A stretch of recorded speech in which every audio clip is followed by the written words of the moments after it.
with something else I want to share with you. So last time I showed you this, un maranzano. This is a musical instrument, also known as the Jewish harp, which I played for you last time, and I showed you how to really play it. But now I have something new to show you.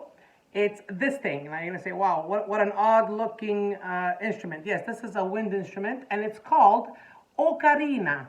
L'ocarina, it's a wind instrument. It's like a whistle or flute or a recorder. So I'm just going to show you, again, I don't know how to play it. I'm just going to show you the sound that it makes. And these two come in different shapes and sizes, but I chose this one, which is very nice. And so I'm going to just give you a little sound of this instrument.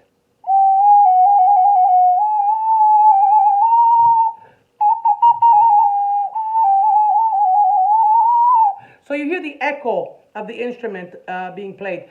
So because I'm so bad at it, and I admit it, I didn't learn how to play it, but I find it's a very nice original piece, and it reminds you of your homeland.